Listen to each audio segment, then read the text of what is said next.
So this is a segment or a part of a segment in the new video that I'm working on, the Snyder Cult video. I don't know if this is going to be in the main video, but this is in this video. So you're going to get to see how I'm going to be structuring that video. Yeah, enjoy. Hashtag the flush. Imagine this. The movie starts, the Daily Planet, with its over-the-top golden globe on the roof. We see people running in the street, fire, explosions in the background. The whole city is crumbling around them as they run away from, I don't know, I was thinking like Starro or maybe Darkseid or something, just to get the feel that this is for the Justice League. Anyway, they're running from this big, giant Avengers-level threat, and oh no, what's gonna happen?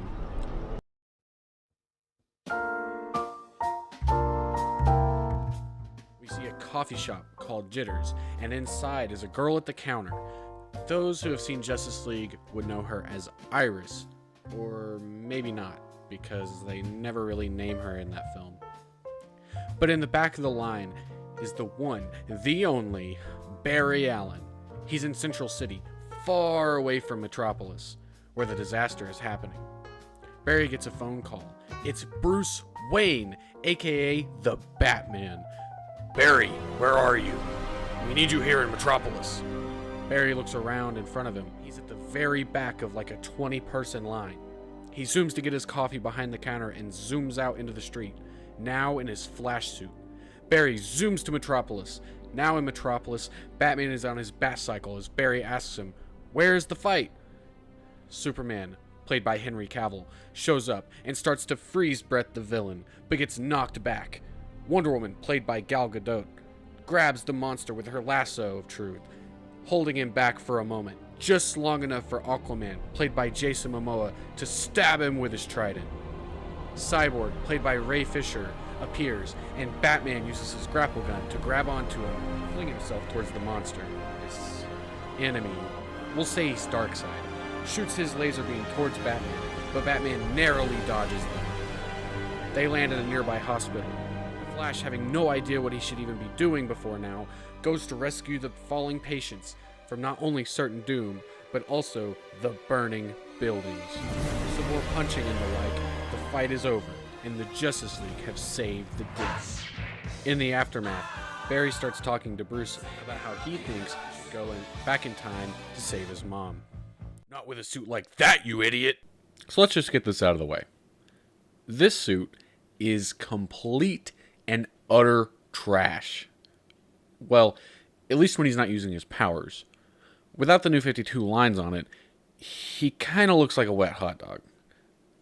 And really my main point for this section of the segment was going to be, if how you don't like the suit, it's probably because of the cowl. Which I'll get to in a second, but what in the actual blurp is this? No belt, just these little side things, no yellow on his arms, just whatever that's supposed to be, and I get that the wings are, I guess, meant to be an evolution of this, so fine, but GAH! Okay, let's get to the meat of the segment. Comparing this cowl, which we didn't have any good photos of the suits, so I kind of thought was the biggest and frankly only issue, to the other similarly designed cowls. Starting with my favorite two Flash suits in live action, the original Ezra Miller Flash and the final version of the Grant Gustin Flash. Now I want to start by comparing it to the one that doesn't have a chin strap, because my initial thought was going to be, oh, there's no chin strap, and the only other time I saw that in live action was when it looked like this. However, after looking closely for this video, he doesn't have one either. And the suit still looks amazing. I personally like the more armored suits for most characters, including the Flash. And this is my favorite suit only because of that. But after I made this discovery, I wasn't sure what the problem was, because every other good version of the costume either has a chin strap or has a full helmet. I do like this suit, but it's not the Flash. Just putting that out there. So I felt the need to look for some other examples of cowls. By the way, I'm considering anything that covers this part of the face as a cowl. Batman, Daredevil, Captain America, Catwoman, and I know it's more of a helmet, but Peacemaker fits the description as well. The Flash cowl has a weird cheek thing, which is one of two things that other cowls don't get wrong. No other character I listed has a weird cheek area that puffs out of the suit like this. It just makes him look like he's doing this.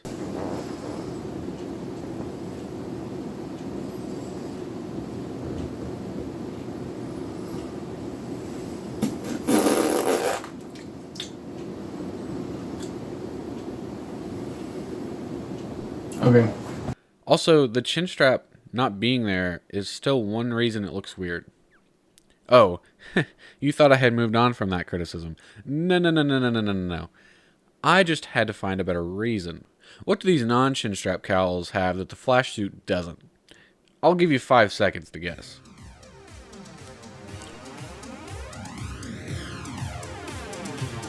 Okay, so really the question should have been, what does the Flash suit have that these don't? And that is this thick part here that goes under the chin. Alright, question number 2. What do these chin strap having costumes have in common with the Flash suit? I'll give you 5 more seconds. Nope! It's the thick part that goes towards the chin. You see, this cowl is giving the appearance that it should have a chin strap, but it doesn't. It makes his whole face seem puffy and bulky when this is the only spot his real head is. Also, I had no way of segueing to this point very well, but I do think the Flash should not have these weird goggle things. I just don't really like them. Okay, now let's talk about something other than this awful cowl. Whatever this is.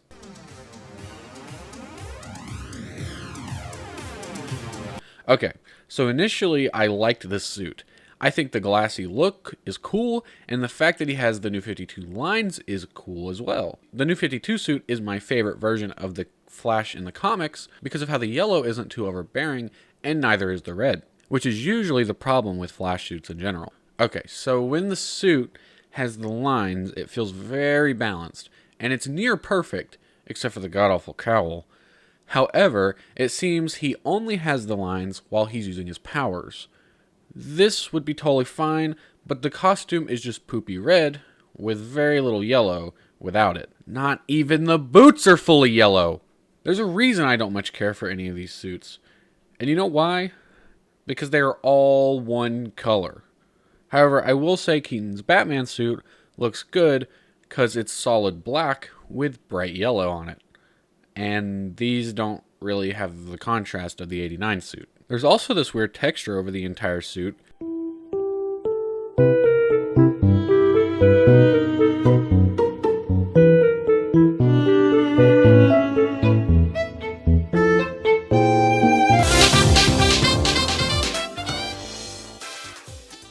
Okay, well, I'm just looking it up right now, and I think it's supposed to be inspired by this weird Contora glass, if that's how you say it, so that's cool. I could be wrong, but that's what my 2 seconds of research has found me. Well, except for the cowl, funnily enough. And I don't personally like the way that it looks, and it makes it look really rough around the edges. Now let's talk about the other Flash suit. I like it. I like this suit. Especially since this is clearly a cobbled together suit, just so his clothes don't burn off in the battle that they have to go do. Couple things to say here, though. It is also very single-toned, but it is broken up by Keaton-esque chiseled abs and quite a bit of black. He has knee and elbow pads that are fully black, has a yellow belt, and those little arm things that actually wrap all the way around him. The only thing is there aren't any boots, sadly, black or yellow, which is odd because Keaton's suit does have built-in boot designs, so that's odd. And also, the biggest missed opportunity of all time, and that no one is talking about, I mean, even though it looks really silly, that's what they should have done, right? Right, guys? Now I've seen a few people say the suit looks bad. Yeah, it seems like that's the intention. Just like this one, from both the background of one of the trailers. I'll get to my theory regarding it in the video, but for now, it's from the trailer and this pop. And at the time of recording, we don't have a good image of the suit yet, but by the time I'm editing this together later, we'll probably have a better version to use here. So here it is. Anywho, that suit is also a cobbled together mess, which is why he eventually had to steal a bunch of NASA tech to make the suit. So as it is meant to appear within the story, I think this suit does a good job, and honestly is better than the actual Flash suit from the same movie. Okay, now I want to talk about Sasha Calle's Supergirl costume. I initially didn't really like the design that much, and also sorry, but she do be looking kind of fat from this photo with her safety harness on. However, having many good looks at what it is actually going to look like in the film, I can say my initial thoughts were wrong. Sorta. There is way too much blue on this suit. Again, whoever designed the suits for this movie must really like single-toned designs with highlights. Here it almost kills the suit for me. No boots, pants, or even the classic Supergirl skirt. However, there is one thing that completely saves the suit for me, and that is the fact that it is two-toned. The cape is constantly or mostly behind her legs, and additionally, the initial red near that blue fixes the single tone entirely. It's so clean, and easily the best suit in the movie that we've seen so far. Batman. So there are many Batsuits in this film, but I will be talking about two main Batsuits. Affleck's at the beginning, and Keaton's main suit. So this is Keaton's. Yeah, I've already talked about this, but I do like it despite the single-tone design. Now on to Batfleck. This suit is very armored, which I love dearly on most suits, especially for Batman. But also, it's two-tone instead of single-tone, just like Supergirl's. The slight blue with gray makes so much sense for a live-action Batsuit. I kind of wish they had waited for Brave and the Bold, since that is literally the color scheme associated with that name, but it can be more saturated with less armor there, I guess. And I love the way the cape makes the classic Bat shape. However, never really been into goggles for Batman. It's been on this version of the character before, so I guess it's fine. Oh, I guess this could have been a good way to segue into the Flash's goggles. I hate goggles! Now that Barry's fixed his suit, he's gone back in time and created Flashpoint. But let's just skip past that. And these. The end of the movie sees Barry in a tough spot. The world is going to end without him doing the same thing he did at the beginning. Getting some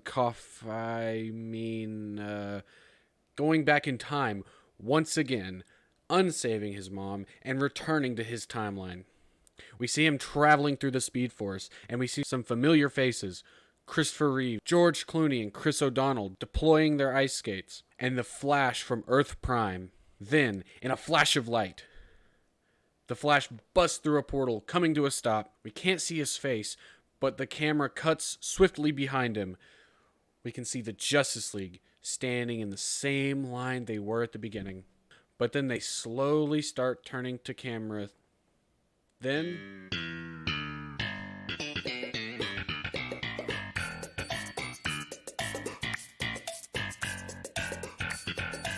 if you guys like how I think The Flash would end, that's pretty cool. Oh, I guess they could do a second one if they wanted to, too. They could have Michael Keaton Batman walking through a set of big doors into a room. In the center of the room is a long table. You see the symbol of some of the DC's greatest superheroes on the back. Superman, Green Lantern, Black Canary. Batman sits at the head of the table before the Flash, played by John Wesley Shipp, shows up. Where is everybody?